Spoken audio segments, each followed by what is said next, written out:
Chapter 18 जिसका नाम है हमारा बाजार असफलताएं एवं सरकार की असफलताएं, मार्केट फेलियर एवं गवर्नमेंट फेलियर, ये हमारा चैप्टर 18 है। चैप्टर 17 तक मैंने आपको पहले करा दिया है। अगर आपने वे वीडियो नहीं देखी है तो लिंक डिस्क्रिप्शन बॉक्स में पड़ा है प्लेलिस्ट का, वहाँ पे सारी वीडियो पड़ी हैं तो आप वहाँ पे जाकर देख सकते हैं।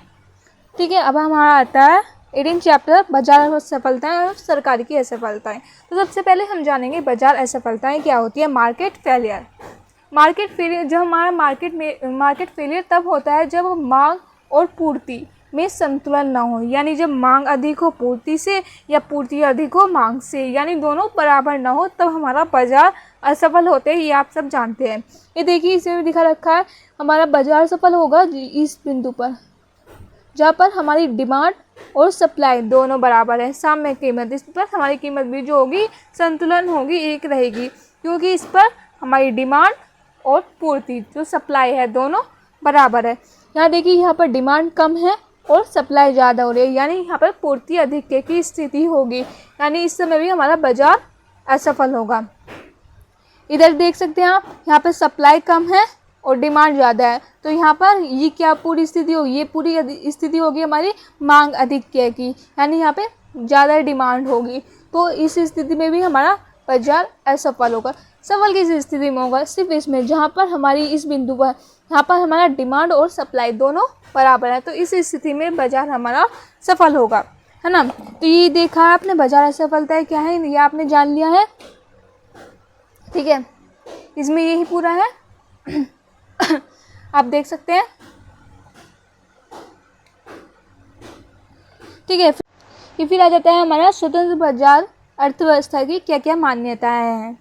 तो फर्स्ट है हमारा सभी बाजार में पूर्ण प्रतियोगिता, सभी बाजार में पूर्ण प्रतियोगिता होनी चाहिए। पूर्ण प्रतियोगिता आप मानते हैं तब होती है जब हमारे क्रेता और विक्रेता बहुत हो, यानी जो खरीदने वाले हैं और बेचने वाले की संख्या कोई नियमित नहीं हो, मतलब वे बाजार में काफ़ी हो, कोई भी एक दूसरे को प्रभावित ना करे, तो वही स्थिति होती है हमारी पूर्ण प्रतियोगिता की।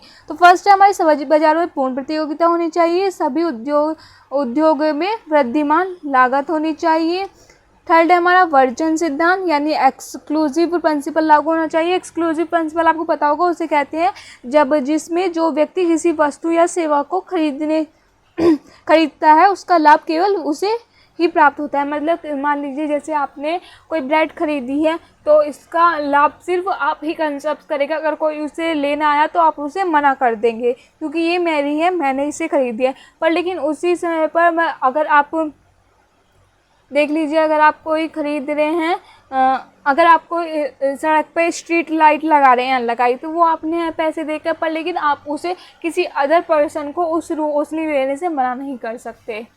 वो भी वहाँ पर बैठकर अपना जो भी काम कर रहा है या अदर है वो भी कर सकता है। या आपने मान लीजिए कि वो सड़क बनवाई है ना, अपने गली मोहल्ले या कहीं की भी वो सड़क बनवाई है, आपने पैसे दे के बनाई है, पर लेकिन वो अदर पर्सन उसे कोई इस्तेमाल कर रहा है तो आप उसे मना नहीं कर सकते, यानी इस पर वर्जन का सिद्धांत लागू होता है। मतलब जो चीज़ आप खरीद रहे हैं वही आप उसे खुद इस्तेमाल करेंगे, दूसरे को इसे यूज़ कर रहा है तो आप उसे मना कर देंगे। ये लिखा है जो व्यक्ति किसी वस्तु या सेवा को खरीदता है उसका लाभ केवल उसे ही प्राप्त होता है, अन्य व्यक्ति इस वस्तु या सेवाओं से मिलने वाली संतुष्टि से वंचित रह जाते हैं। वंचित रह जाएंगे। आप ब्रेड खरीद लीजिए, आप अपनी कार खरीद लीजिए, आप अपनी कार खरीदेंगे तो आप उसमें खुद ही बैठ के जाएंगे, कोई दूसरा उसमें बैठ नहीं सकता क्योंकि वो आपकी कार है। आप ब्रेड ले लीजिए, आप कुछ वो वस्तु ले लीजिए, उससे आप वर्जन का सिद्धांत लागू होता है।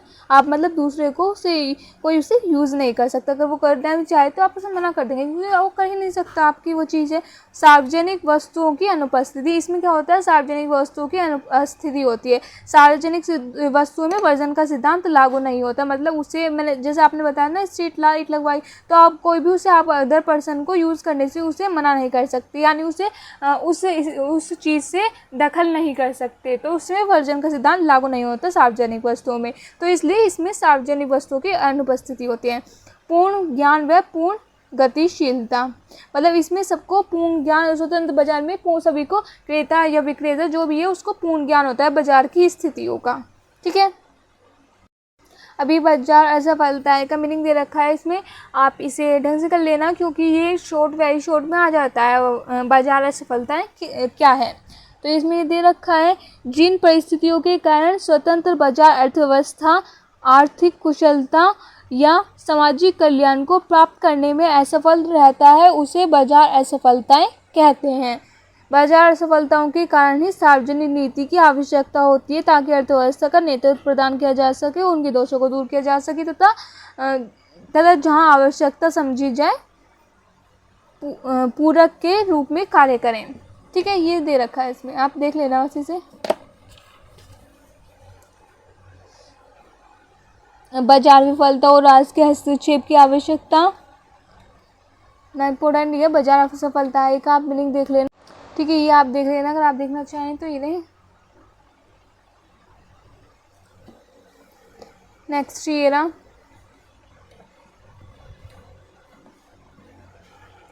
रह जाएगी सरकार की असफलताएं क्या होती हैं। तो सरकार की असफलताओं का अर्थ है अपने घोषित लक्ष्यों की पूर्ति करने में सरकार की असफलता को ही मुख्य रूप से सरकार की असफलता के रूप में जाना जाता है। मतलब जो सरकार अपने लक्ष्य घोषित करती है कि हमें 2025 तक या 2030 तक गरीबी मिटानी है, इस देश से भुखमरी को ख़त्म करना है, ये सारे एक सरकार के लक्ष्य होते हैं। या पूरे देश को शिक्षित करना है, जाति भेदभाव को ख़त्म, जो भी उनके लक्ष्य होते हैं वो सरकार के, अगर उनको वो पूरा करने में असफल रहती है उस समय तक, है ना, तो उसे ही सरकार की सफलताएँ बोली जाती हैं। सरकार के कुछ भी लक्ष्य हो सकते हैं, उस पर डिपेंड करता है। प्रजाएगा सरकार की असफलताओं के क्या क्या कारण हैं, ये दे रखे हैं इसमें। सरकार के पास जानकारी सीमित होती है, कभी कभी भावी घटनाओं का पूर्वाभास कर सही उपेक्षा नहीं कर पाता है। और फिर आ जाएगा ये हमारा सरकार का निजी क्षेत्र तथा निजी अभिकरणों पर नियंत्रण सीमित होता है, ये कारण हो सकते हैं। और सरकार की असफलताओं का तृतीय कारण यह होता है कि नौकरशाही पर सरकार का नियंत्रण सीमित होता है। ठीक है, ये सारे इसके कारण हो सकते हैं। फिर आ जाएगा हमारा, देख सकते हैं आप, बाजार तंत्र व राज्य एक दूसरे के पूरक हैं। इसे छोड़ देना, ये इम्पोर्टेंट नहीं है। ठीक है, जो मैं बता रही हूँ बस आप वही कर लेना।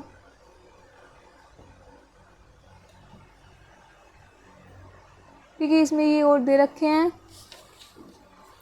बस उतना ही कर लेना, इसमें से वही इम्पोर्टेंट है और कुछ इसमें चैप्टर में कुछ खास नहीं है। मैं आपको बताऊं जो, फिर भी मैं आपको ये पूरा दिखा रही हूँ इसमें क्या क्या दे रखा है। अगर आप चाहें तो इसे खुद पढ़ सकते हैं, इसमें कुछ खास नहीं था। मेन तो वही था, बाजार असफलताएं और सरकार की असफलताएं क्या है उनका मीनिंग देख लेना आप। और स्वतंत्र बाजार की क्या विशेषताएं हैं वो बता दिया मैंने, कि उसमें पूर्ण प्रतियोगिता पाई जाती है और बाजार की स्थितियों का सभी को ज्ञान होता है, और भी थे, और उसमें वर्जन सिद्धांत लागू होता है और सार्वजनिक वस्तुओं की अनुपस्थिति होती है, एक आधा और था शायद, है ना। तो ये देख लेना आप, तो बस यही कर लेना इसमें, और कुछ इम्पोर्टेंट नहीं है इसमें। ये फिर अभ्यास प्रश्न दे दिए हैं, आप इन्हें देख लेना। फिर लघुत्तरीय प्रश्न दे रखे हैं, और फिर इसमें दे रखे हैं वस्तुनिष्ठ ऑब्जेक्टिव टाइप क्वेश्चन, जिनका ऑब्जेक्टिव पे क्वेश्चन पे मतलब आते हैं, एग्जाम होते हैं, तो वे ये देख लेना, आंसर भी इसके नीचे दे रखे हैं। ठीक है, तो चलते हैं, मिलते हैं अगली वीडियो में, जिसमें हम देखेंगे चैप्टर 19 खाद्य सुरक्षा, शिक्षा, स्वास्थ्य एवं पोषण। तो चलिए, तब तक के लिए बाय बाय।